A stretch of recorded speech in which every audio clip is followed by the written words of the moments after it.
Subscribe करें और bell दबाएं ताकि कोई खबर रह न जाए।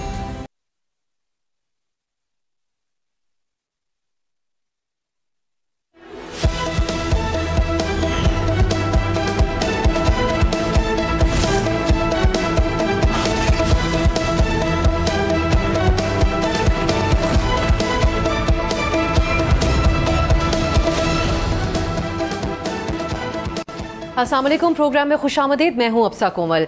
कल रात कतर में मौजूद अमरीकी बेस पर ईरानी हमले के बाद आज अमरीकी सदर डोनाल्ड ट्रंप ने जंगबंदी का ऐलान तो कर दिया, मगर इस सीज फायर की मुतअद्दिद खिलाफ वर्जियाँ हुई, जिसके बाद डोनाल्ड ट्रंप सीख पा हो गए और दोनों ममालिक खसूसन इसराइल से सख्त नाराज़गी का इजहार किया।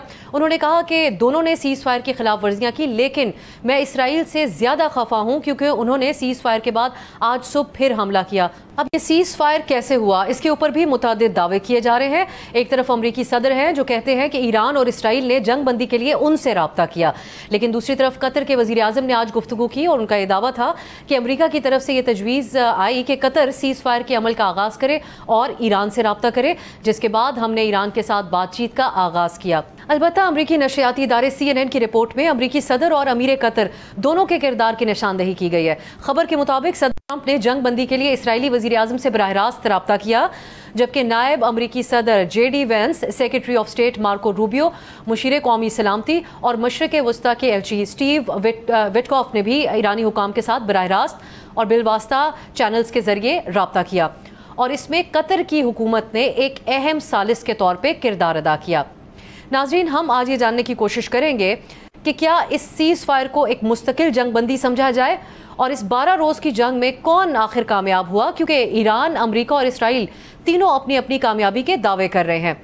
अब इस जंग की सबसे बड़ी वजह यानी ईरान के एटमी प्रोग्राम की भी हम बात करते हैं कि इसका मुस्तकबिल क्या होगा, क्योंकि आलमी मीडिया की रिपोर्ट्स के मुताबिक ईरान ने अमरीकी फ़िज़ाई हमले से कबल ही तीनों एटमी तनसीबात खाली करवा ली थी और जौहरी मवाद को महफूज मकाम पर मुंतकिल किया जा चुका था। मगर दूसरी तरफ सदर ट्रंप ने आज इस हवाले से ये दावा किया है कि ईरान की एटमी तनसीबात मुकम्मल तौर पर तबाह हो चुकी हैं और ईरान अपना न्यूक्लियर प्रोग्राम दोबारा कभी तामीर नहीं करेगा। अमरीकी सदर के इस दावे के बरक्स ईरान की एटॉमिक एनर्जी ऑर्गेनाइजेशन के सरबराह मोहम्मद इस्लामी ने यह ऐलान किया है कि ईरान अपने जौहरी सेटअप को पहुंचने वाले नुकसानात का जायजा ले रहा है और इस तबाहशुदा एटमी इंफ्रास्ट्रक्चर की बहाली के लिए इंतजामात किए जा रहे हैं ताकि एटमी प्रोग्राम पर बगैर किसी खलल के काम जारी रहे। अब इस हवाले से हम ये जानने की कोशिश करेंगे कि क्या इस बात का इम्कान अब भी मौजूद है कि इस जंग बंदी के तनाजुर में ईरान को अपना एटमी प्रोग्राम सरेंडर करने पर मजबूर किया जा सके, या फिर इन हमलों और इन खतरात के पेश नज़र ईरान अब अपना एटमी प्रोग्राम मुकम्मल करने के लिए मज़ीद पुरअज़्म हो जाएगा। इस पर बात करने के लिए हमने दावत दी है सरदार मसूद खान साहब को। आप पाकिस्तान के साबिक सफ़ीर हैं बराए अमरीका और साबिक मुस्तकिल मंदूब बराए अक़वाम मुत्तहिदा। बहुत बहुत शुक्रिया मसूद साहब आपके कीमती वक्त के लिए। सबसे पहले हम बात करना चाहेंगे, कल जो ईरान की तरफ से अमरीकी बेस के ऊपर हमला हुआ उसके बाद सीज फायर करवाया गया। अमरीकी सदर डोनाल्ड ट्रंप की तरफ से यह ऐलान उन्होंने किया, लेकिन उसके बाद इसकी खिलाफ वर्जियाँ सामने आई। आज वो काफ़ी सीख पा नजर आए ईरान के हवाले से, लेकिन बिलखुसूस इसराइल के ऊपर उन्होंने तनकीद की जिन्होंने सीज फायर की वायलेशंस की हैं। आपकी नज़र में क्या इस सीज फायर को, जो इस वक्त सूरत हाल है, इसको एक मुस्तकिल सीज फायर कहा जा सकता है? देखिए, अगर आप मारूजी अंदाज में और गैर जानिबदारी से तजिया करें तो दोनों ममालिक ने आखिरी वार करना था। ईरान ने जो है एक शदीद हमला किया आज सुबह डेडलाइन ख़त्म होने से पहले, और इसराइल ने जवाबी वार किया और उसके ऊपर जो है सदर ट्रंप बरहम हुए हैं, जिसका मतलब ये है कि कशीदगी अभी बाकी है, बल्कि ज़्यादा हो गई है। यानी जंग शुरू होने से पहले अब कशीदगी बढ़ गई है, लेकिन अमेरिका के दबाव के तहत इसराइल ने जंगबंदी कबूल कर ली है और इसराइल इसकी खिलाफ वर्जी भी नहीं करेगा। लेकिन ये जंगबंदी फ्रेजाइल है क्योंकि दुश्मनियाँ बढ़ गई हैं और उसके अलावा जो उनके अख्तलाफात की खलीज है वो भी बहुत वसी हो गई है हर हवाले से, वो जौहरी तनसीबात के हवाले से हो, जौहरी इस्तेदाद के हवाले से हो, वो मिसाइल अटैक्स के हवाले से हो, या इन दोनों की जो निज़ाम हुकूमत है, मसलन इसराइल और अमेरिका को इतराज़ है ईरानी निज़ाम हुकूमत के ऊपर, और इसराइल को ईरान जो है पूरे के पूरे इलाके को मकबूजा इलाका समझता है और उसके जितनी भी प्रेस हैंड आउट्स हैं या जो सरकारी बयानात हैं उसमें इसराइल को काबिज़ दिखाया है और इस पूरी की पूरी सरज़मीन को, इसराइल की सरज़मीन को मखबूज़ा दिखाया है। तो ये सूरत हाल है। इसलिए गुज़श्ता रात कतर ने अपना सफारतकारी का किरदार अदा किया और वो कामयाब रहा, अमेरिका के कहने पे किया। अब देखना यह है कि स्टीव विटकॉफ की दोबारा ईरानी हुकाम के साथ राब्ते होते हैं, नहीं होते, राब्ते बहाल होते हैं, सफारतकारी बहाल होती है या नहीं होती। तो इसमें कई सवालिया निशान है, लेकिन ऐसा लगता है कि इसराइल जो है अमेरिका से पूछे बगैर, सदर ट्रंप से पूछे बगैर एक तरफा हमला अभी नहीं करेगा। अब सीज़ फायर तक पहुंचने के हवाले से भी मुख्तलिफ दावे हैं, उसमें आपको क्या ज़्यादा दुरुस्त बात नज़र आती है? एक तरफ अमरीकी सदर तो यही तासुर दे रहे हैं कि ईरान और इसराइल ने उनसे बराह रास्त रब्ता किया और उन्होंने किरदार अदा किया। आलमी मीडिया कतर का के रोल को बहुत अहम करार दे रहा है इसमें। आपकी नज़र में इस सीज़ फायर तक कैसे पहुँचे और सबसे अहम किरदार किसका था इसमें? क्रेडिट आप कतर को देंगे, अमीर कतर को देंगे, क्योंकि उन्होंने भी राब्ते किए थे और उसके अलावा जो है उनके वज़ीर आज़म भी बहुत मुतहरिक रहे। लेकिन जो अल्टीमेट क्रेडिट है, हतमी क्रेडिट जो है वो सदर ट्रंप को देना पड़ेगा। सदर ट्रंप का रवैया बहुत ही हैरान कुन है। एक तरफ जो है वो जंग में शरीक हुए बराबर और दूसरे दिन वो जो सहूलतकार और सालस के तौर पर उभरे हैं। तो इसलिए उनको क्रेडिट जाना चाहिए कि अमेरिका ईरान के ऊपर हमले शदीद तर कर सकता था। अगरचे ईरान ने ये एहतियात की थी कि कतर पे हमला करने से पहले, यानी कतर में जो अमेरिकी अड्डा है उसके ऊपर हमला करने से पहले अमेरिका को और कतर दोनों को मुतनब्बे कर दिया था, आगाह कर दिया था। तो इस एतबार से अगर देखा जाए तो हतमी फैसला जो था वो सदर ट्रंप ने किया और सदर ट्रंप के ही कहने पे इसराइल हमले रोक सकता था, कतर के कहने पे उसने हमले नहीं रोकने थे। साहब, सदर ट्रंप की एक और बात हैरान कुन लगी जो उनका आज का स्टेटमेंट है, इसको हमने पहले भी कोट किया। 12 दिन हमने देखा कि इस जंग में मुसलसल अमेरिका इसराइल के साथ खड़ा रहा, इस हद तक गया कि ईरान के न्यूक्लियर साइट्स को भी हमला किया गया। लेकिन अब जो वो बात कर रहे हैं वो एक अंदाज में ख़बरदार कर रहे हैं इसराइल को। उनके अल्फाज यही हैं कि इसराइल अब कोई मज़ीद बॉम्ब्स ना गिराए, किसी सूरत भी मज़ीद को वायलेशंस ना करे। सो ये किसी अमरीकी सदर के एतबार से और बिलखुसूस इस सूरत हाल के कॉन्टेक्स्ट में एक गैर मामूली बयान है अमरीकी सदर का। ये इंतहा चंबे की बात है। उसकी वजह ये है कि इसराइल और अमेरिका के ताल्लुकात बहुत गहरे हैं और सदर ट्रंप इसराइल के ऊपर बरहम हुए, नेतन्याहू के ऊपर बरहम हुए और पब्लिकली उन्होंने खफगी का इजहार किया और उन्होंने सख्त अल्फाज भी इस्तेमाल किए। तो इसका मतलब ये है कि एक एतबार से जो मुबसरीन ये भी कह रहे हैं कि जिस तरीके से हिंदुस्तान पाकिस्तान की जंग के बाद उन्होंने हिंदुस्तान और पाकिस्तान को मसावी कर दिया था, इसी तरीके से उन्होंने इसराइल और ईरान को मसावी कर दिया है। और अगरचे 24 घंटे पहले अमेरिका को दुश्मन समझा जाता था, लेकिन इन रिमार्क्स के बाद जो है तेहरान में भी अमेरिका के लिए थोड़ा सा नरम गोशा पैदा हुआ है, अगरचे इनके इख्तलाफात अपनी जगह पे कायम हैं। दिन की जो जंग थी इसमें आखिर जीत किसकी हुई, ये भी एक बड़ा सवालिया निशान बना हुआ है। हर तरफ से जीत के दावे हैं। डोनाल्ड ट्रंप का तो हमने तस्करा किया, वो सीज़ फायर करवाने पर जो है वो इसको अपनी कामयाबी करार दे रहे हैं। लेकिन दूसरी तरफ इसराइल हमने देखा उन्होंने ईरान के सिविलियंस को टारगेट किया। सबसे बढ़कर जो ईरान के फ़ौजी कमांडर्स हैं उनको, साइंसदानों को टारगेट किया गया। ईरान ने जो जवाबी कार्रवाई दी उसने भी बहुत हैरान किया दुनिया को। जैसा कि जो दिफाई निज़ाम है इसराइल का उसको एक्सपोज किया, आयरन डोम समेत जो अवाम है इसराइल की उसमें खौफ व हरास भी फैला। आपकी नज़र में क्या इस 12 दिन के अंदर जो कशीदगी रही, जंग की सूरत हाल थी, इसमें किसी की जीत हुई?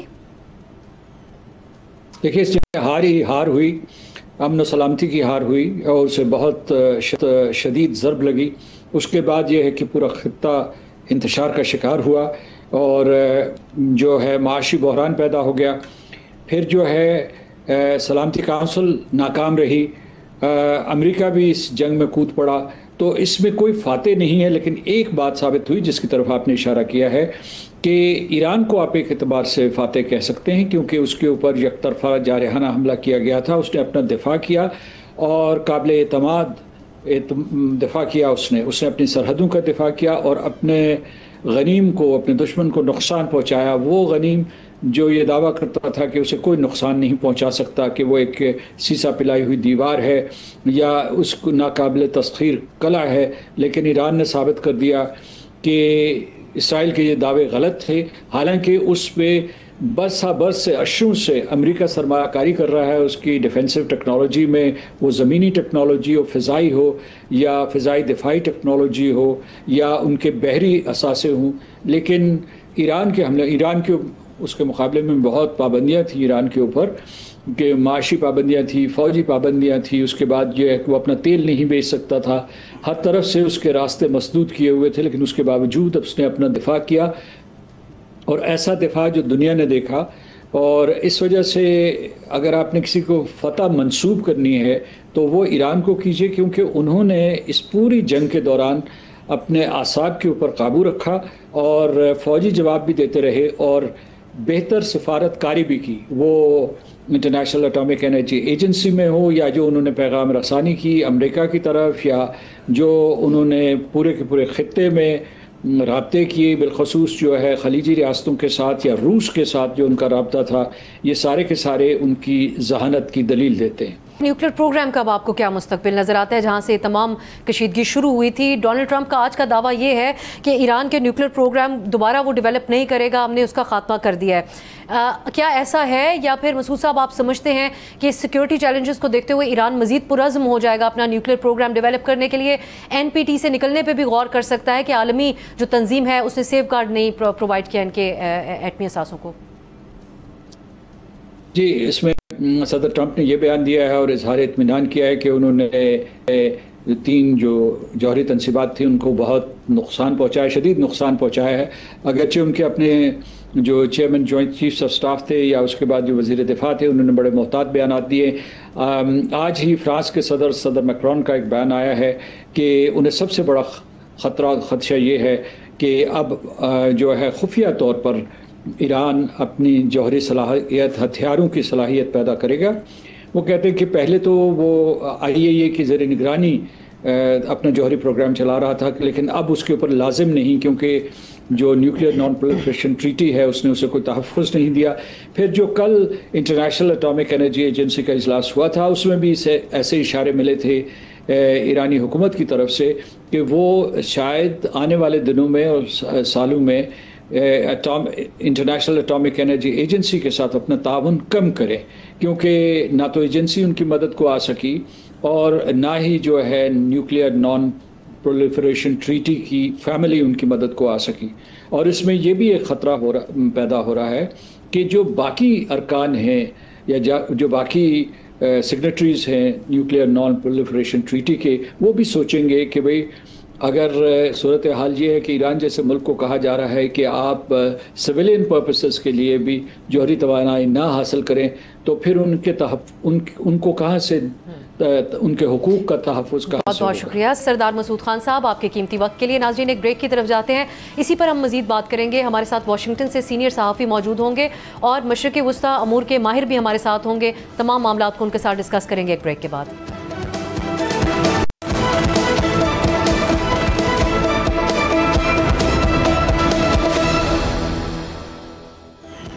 ब्रेक के बाद खुश आमदीद। इसराइल और ईरान के दरमियान इस सीज़ फायर के बाद अमेरिका में क्या सोच पाई जा रही है और ईरान की अब आगे क्या हिकमत अमली होगी, बिलखुसूस उनके न्यूक्लियर प्रोग्राम के हवाले से हम बात करेंगे। हमारे साथ अनवर इकबाल साहब मौजूद हैं, सीनियर सहाफ़ी, हमें ज्वाइन कर रहे हैं वाशिंगटन DC से। डॉक्टर सालेह बहश्ती हमारे साथ मौजूद हैं, माहिर अमूर मशरिक़ वुस्ता। बहुत बहुत शुक्रिया आप दोनों का। अनवर साहब, मैं आपसे आगाज़ करना चाहूँगी। इस सीज़ फायर के हवाले से भी मुतादिद दावे हैं, लेकिन सदर ट्रंप की तरफ से कहा जाता है कि उनकी वजह से मुमकिन हुआ, ईरान और इसराइल ने बराह रास्त उनसे रब्ता किया और उसके बाद ये सीज़ फायर मुमकिन हुआ। क्या इस प्रोसेस के हवाले से ख़बरें रहीं अमरीका में?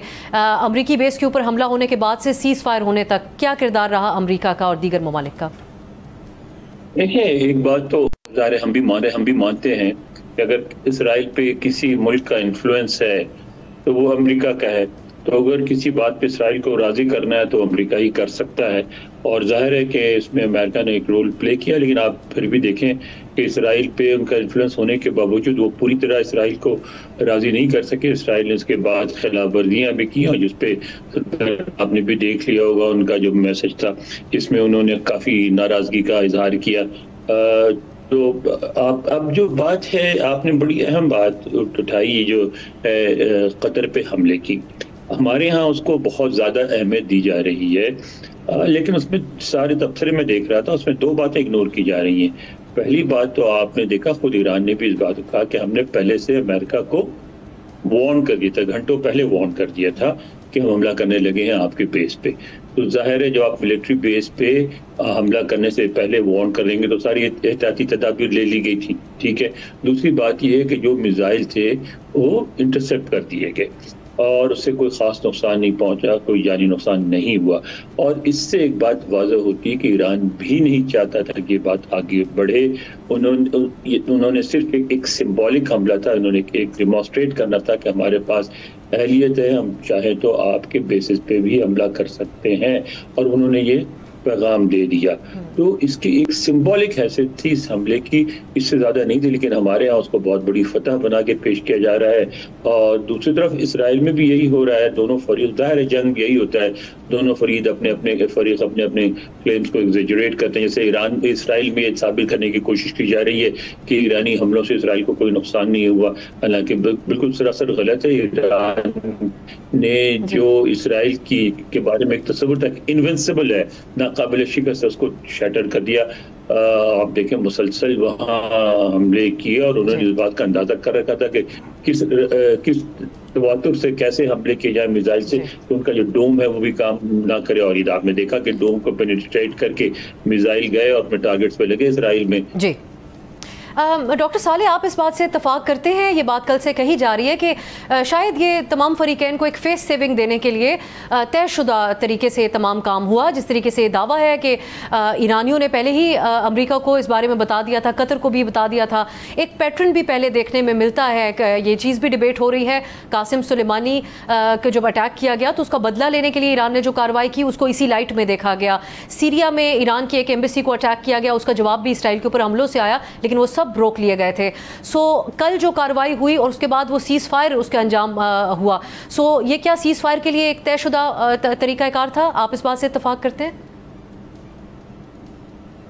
देखें, बिस्मिल्लाहिर्रहमानिर्रहीम, शुक्रिया सबसे पहले कि आपने मौका दिया, और दूसरा है कि ये आपने आप आखिरी में सीज फायर का जो बात की, तो मैं ईरान की जो अभी रिसेंटली स्टेटमेंट है उसके बारे में पहले गुफ्तगू करूँ कि उन्होंने कहा कि अभी ऑफिशियल कोई सीज फायर या कोई मुआहिदा हमारे दरमियान और इसराइल दरमियान नहीं हुआ। हाँ, एक हमलों का जो तबादला था कि पहले एक फरीक हमला करता था फिर दूसरा, तो ये फिलहाल के लिए रुका है। और हमने ये अब्बास इराकी साहब ने ट्वीट किया था कि अगर इसराइल हमले नहीं करेगा तो हम भी जाइए नहीं।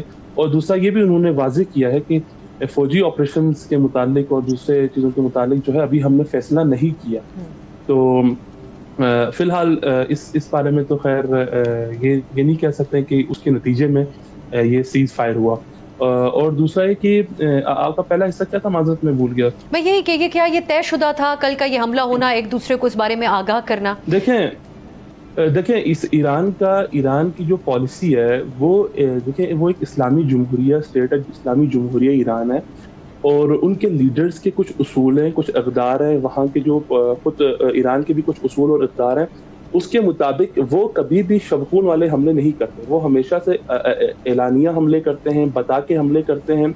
और देखें पूरी दुनिया में इस वक्त जो माहौल बना हुआ है इसमें जो है कितना डोमिनेंसी है यूएस की, कितना जो है यूएस अपने पावर को दूसरों पर शो करता है और अपने पावर के जरिए दूसरों पर जो है अपने अहकामात को जो है मुसल्लत करने की कोशिश करता है।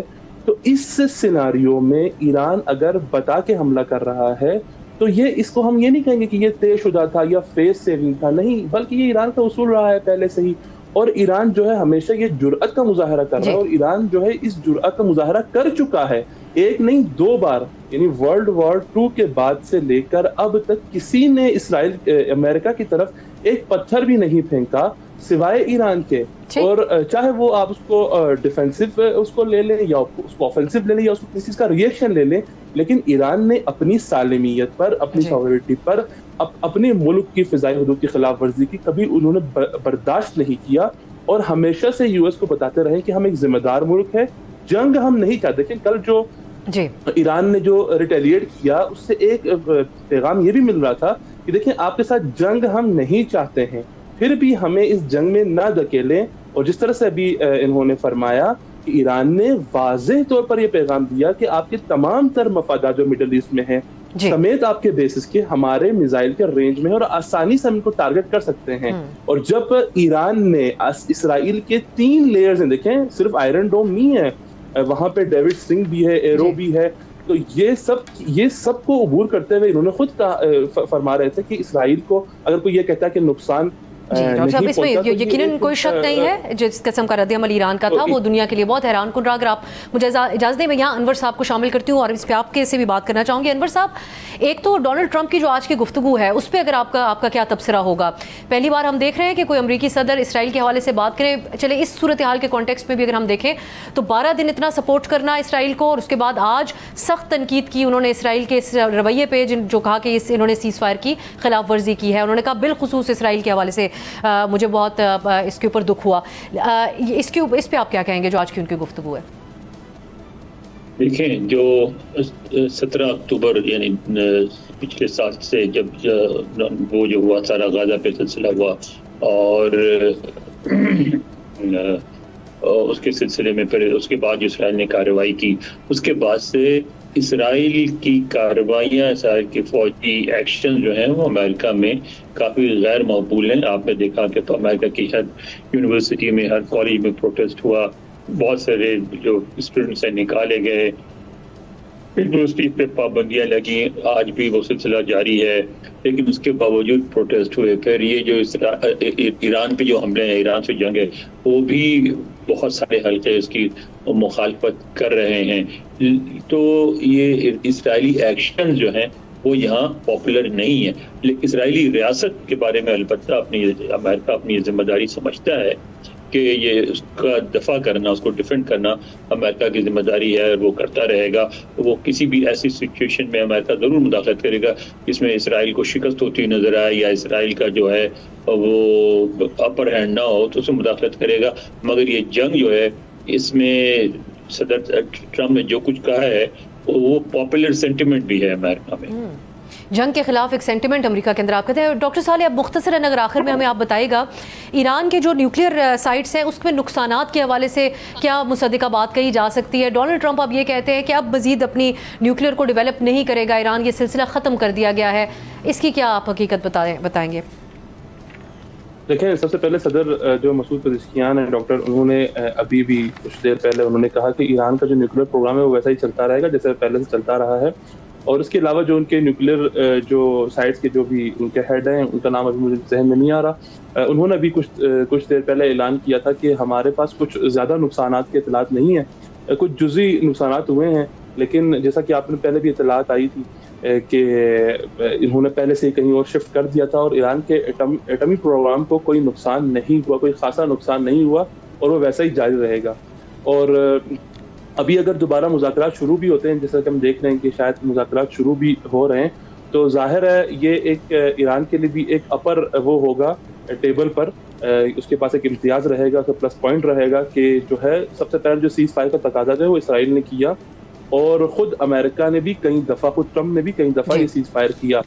और देखें, ईरान को इस बात से कोई टेंशन नहीं है क्योंकि ईरान का असलन न्यूक्लियर प्रोग्राम वो वाला है नहीं जो वर्ल्ड के सामने प्रेजेंट किया जा रहा है यूएस की तरफ से, इसराइल की तरफ से। ईरान हमेशा जो है लोगों की जानें ज़ाया नहीं करता। देखें, लोगों की जानें ज़ाया करना, दरिंदापनी और वहशियाना जो कत्ल व गारतगरी है वो हमेशा सह्यूनिज़्म का और इसराइली जो वहाँ के सेटलर्स हैं उनका जो है ये रवैया रहा है। हमने हमास में देखा, यमन के मामले में देखा, फ़लस्तीन के मामले में देखा। देखें, हर मामले में जो है ये लोग ऊपर, लेकिन ईरान एक जिम्मेदार स्टेट है और ईरान की पॉलिसी भी ऐसी नहीं है कि वो कोई ऐसा बम बनाए जिससे माहौल को नुकसान हो, जिससे इंसानी जिंदगी को नुकसान हो। असल उनका एक वली फ़क़ीह है वहाँ पर, एक मजहबी लीडरशिप है, उनका फतावा भी मौजूद है कि वो जो है इस चीज़ को नहीं कर रहे। तो इसका मतलब पता चलता है कि इनके मकासद कुछ और हैं, मुज़ाकरात पर भी इनके मकासद कुछ और हैं, जंग में भी उनके मकासद कुछ और ही थे।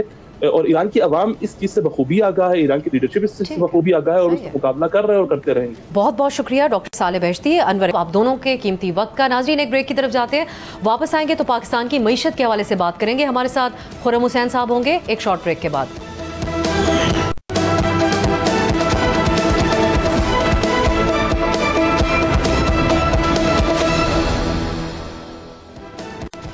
ब्रेक के बाद खुशामदीद। दुनिया भर में क्रिप्टो करेंसीज को रेगुलेट करने के हवाले से नए नए कवानीन बनाए जा रहे हैं। पाकिस्तान ने हालिया कुछ अरसे में बिटकॉइन की माइनिंग और क्रिप्टो करेंसीज की रेगुलेशन से मुतालिक ठोस इकदाम किए। क्रिप्टो काउंसिल का क़याम किया गया, साथ साथ बिलाल बिन साकिब को वज़ीर ख़जाना का मुशीर भी मुकर्रर किया गया। हुकूमत का इस बारे में मौक़िफ़ ये है कि क्रिप्टो रेगुलेशन से हुकूमत की टैक्स आमदनी में फ़ायदा होगा। पाकिस्तान के पास दस्तयाब इजाफी बिजली से 2000 मेगावाट क्रिप्टो माइनिंग और AI सेंटर्स के लिए मुख्तस करने से इस शोबे में सरमायाकारी आएगी, ये हुकूमती मौक़िफ़ है। फिर हमने देखा कि अमरीकी सदर डोनाल्ड ट्रंप से फील्ड मार्शल आसिम मुनीर की मुलाकात में भी इस शोबे में ताउन के हवाले से बातचीत हुई। दूसरी तरफ बजट की जो हतमी मंजूरी है उससे पहले ही हुकूमत ने बजट में रद्दोबदल किया है। 36 अरब रुपए के नए टैक्सेस का इजाफा कर दिया गया है। साथ ही FBR के इख्तियारात में कुछ तब्दीलियां की गई हैं। इन तमाम चीज़ों के क्या असरात होंगे, इसके ऊपर बात करने के लिए आज हमने दावत दी है। मुआशी अमूर पर गहरी नज़र रखने वाले सीनियर सहाफ़ी खुर्रम हुसैन साहब हमारे साथ हैं। खुर्रम साहब, आपका बहुत बहुत शुक्रिया। आगाज़ में हम बात करना चाहेंगे कि बजट की मंजूरी से पहले ही जो इकदाम हुकूमत ने किया है, 36 अरब रुपए के नए टैक्सेस हैं, इसके इशारे पहले से ही वज़ीर ख़जाना की तरफ से दिए जा रहे थे कि अब इसको हमने एडजस्ट करना है। जो तनख्वाहों के अंदर 6 के बजाय 10% इजाफा किया गया और हुकूमती इत्तेहादी पीपल्स पार्टी के तहफ़्फ़ुज़ात को, एतराज़ात को दूर करने के लिए जो इक़दामात किए गए हैं, आप कैसे देख रहे हैं इसको? यहाँ पे हो ये रहा है कि अब जो इनके हाथों आ रहा है उसके ऊपर टैक्स लगा रहे हैं। मिसाल के तौर में अगर आपको बताऊं, पिछले साल बच्चों के स्कूल के जो सप्लाईज होते हैं उसके ऊपर टैक्स लगाया गया था। माजी में ये सब एग्जेम्प्ट होया करते थे, लेकिन एजुकेशन सेक्टर में काफी ज्यादा एग्जेम्पशंस थी। पिछले साल बच्चों के स्कूल सप्लाईज पे टैक्स लगाया था, इस साल इन्होंने उन्हीं बच्चों के स्कूल टीचर्स के ऊपर टैक्स लगा दिए।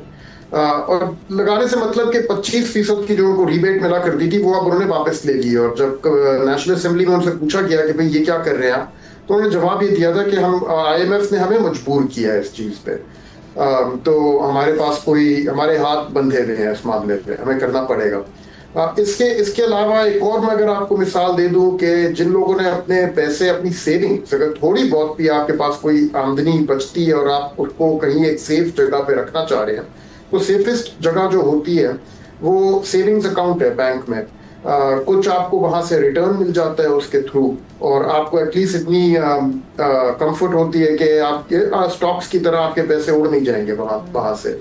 तो अब जितनी इनकम आप सेविंग्स अकाउंट से कमाते हैं उसके ऊपर भी टैक्स लग गया है। उसके बाद जो अगला सेफ एक हेवन होता है स्टॉक्स और डिविडेंड इनकम्स, उसका भी मेरे पास कंफर्म मालूमात नहीं है, लेकिन उसके ऊपर भी अब टैक्स इंक्रीज करने की बात आ रही है। गवर्नमेंट सिक्योरिटीज में अगर आपने कोई पैसे रखे हुए हैं, वहां से जो इनकम आपको आएगी, खैर वो तो ठीक है, फिर भी अकल मान लेती है कि वहां पे ज्यादातर जो लोगों ने जो इदारों ने रखे हैं पैसे वो बैंक्स है, तो ठीक है, उसका इंसिडेंस बैंक्स पे पड़ेगा। उसके मिडिल क्लास या लो मिडिल क्लास लोग जो उनका इतना ताल्लुक नहीं है बेशक उससे, लेकिन तमाम जो इधर टैक्स का बर्डन है वो उन लोगों के ऊपर आ रहा है जो ऑलरेडी टैक्स पे करते हैं, जो अपने या तो सैलरीड लोग हैं या स्कूल टीचर्स हैं या पेंशनर्स हैं, इनके ऊपर बर्डन जो है वो डाला जा रहा है।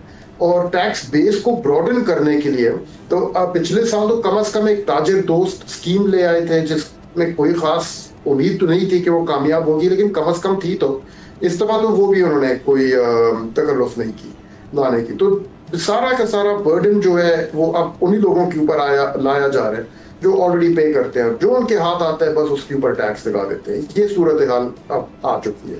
और ये जो हाई वैल्यू परचेजेस के हवाले से भी जो नॉन फाइलर्स हैं उनके लिए कुछ आसानियां नज़र आती हैं इस हालिया फैसले में हुकूमत की। इन एलिजिबिलिटी का जो क्राइटेरिया है वो उन लोगों के ऊपर लागू नहीं होगा कि अगर ख़रीदार जो गाड़ी की कीमत तो 7 मिलियन तक है, कमर्शियल प्लॉट 100 मिलियन और रिहायशी 50 मिलियन तक है। इसको आप कैसे देखते हैं? हुकूमत का एक तरफ ये 12 ये बयानात थे कि हम नॉन फाइलर्स के ऊपर बहुत ज़्यादा सख्ती करेंगे, एक अनअपोलोजेटिक सा एक रवैया जो पहले नज़र आया, जैसे आपने ताजिर दोस्त स्कीम का हवाला दिया, उसमें हुकूमती रवैया काफ़ी बैकफुट पे वो थे, लेकिन टैक्स कलेक्ट नहीं कर सके। सो यहाँ पर इसको आप कैसे देख रहे हैं?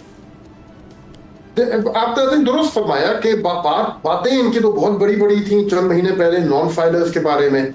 जैसे जैसे वक्त नजदीक आया तो जो असली में हरकतें उन्होंने जो भी वो उन्होंने किया है उन बातों को अपने टारगेट्स मीट करने के लिए, वो तो ना होने के बराबर चीजें हैं। I mean non filer category होना ही एक हार मानने वाली बात है।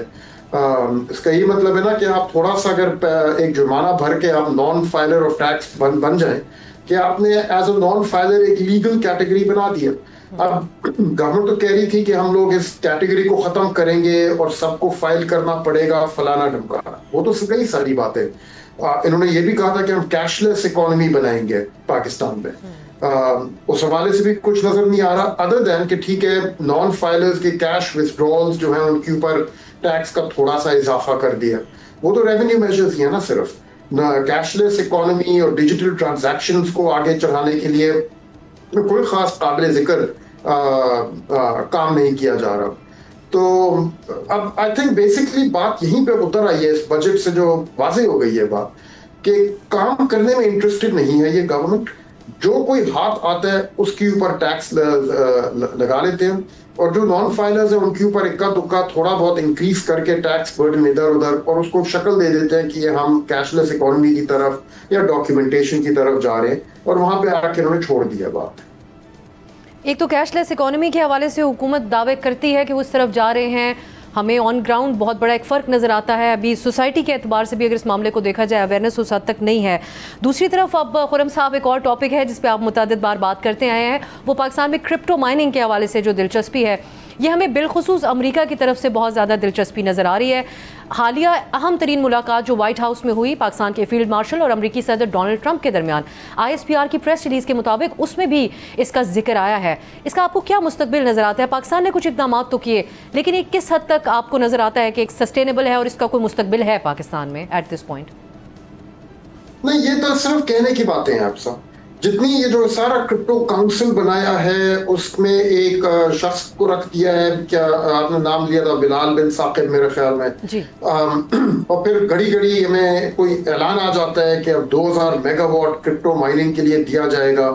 बिजली पाकिस्तान में एलोकेट नहीं होती, ये होता ही नहीं है काम, कोई कोटास नहीं होते किसी सेक्टर के बिजली पे। जिसको चाहिए बिजली वो ले और अपना बिल भरे उसके मुताबिक जो उसकी प्राइस है। तो ये तो ऐलान ही एक बेवकूफों का था बिल्कुल कि 2000 मेगावाट हमने एलोकेट कर दिए क्रिप्टो माइनिंग के लिए। इसका कोई मतलब नहीं है, कोई सर ना पैर है। और ये जो क्रिप्टो काउंसिल वगैरह बनाया है, मेरे ख्याल में इसका क्रिप्टो से कम ताल्लुक है, और वहाँ अमेरिका में डोनाल्ड ट्रंप साहब का जो खानदान है उनके साथ ताल्लुकात बनाना इसका ज्यादा मकसद है। क्योंकि उनका खानदान जो है वो अब कैसे कहूँ बहुत शौकीन है क्रिप्टो के।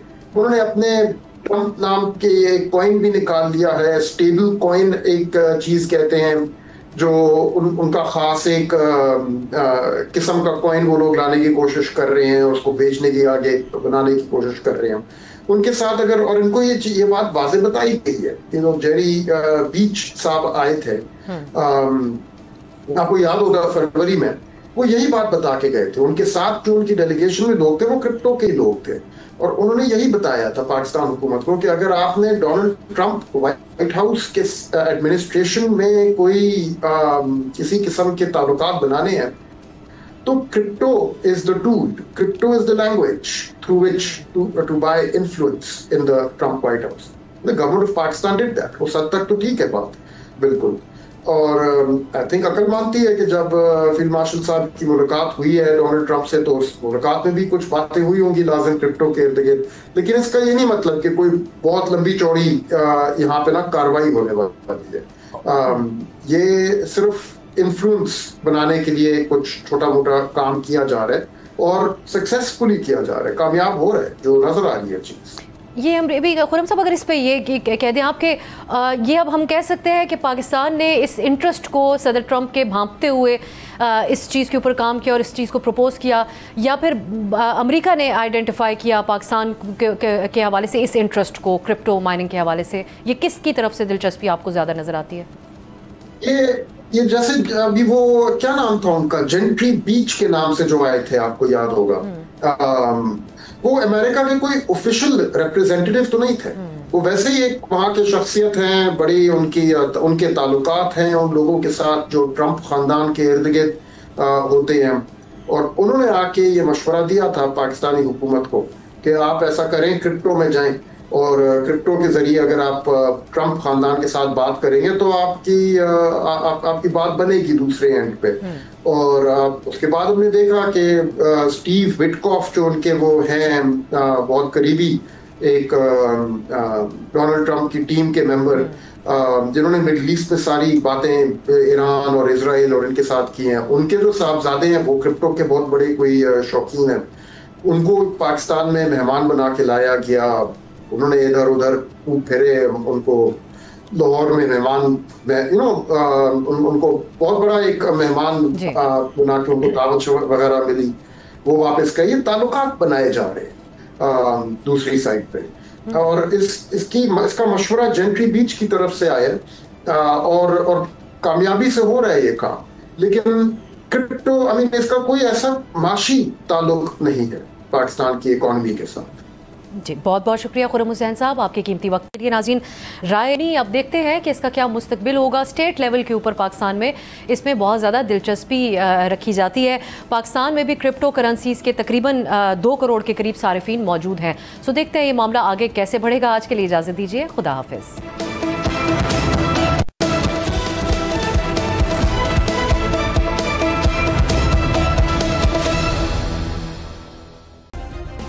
सब्सक्राइब करें और बेल दबाएं ताकि कोई खबर रह न जाए।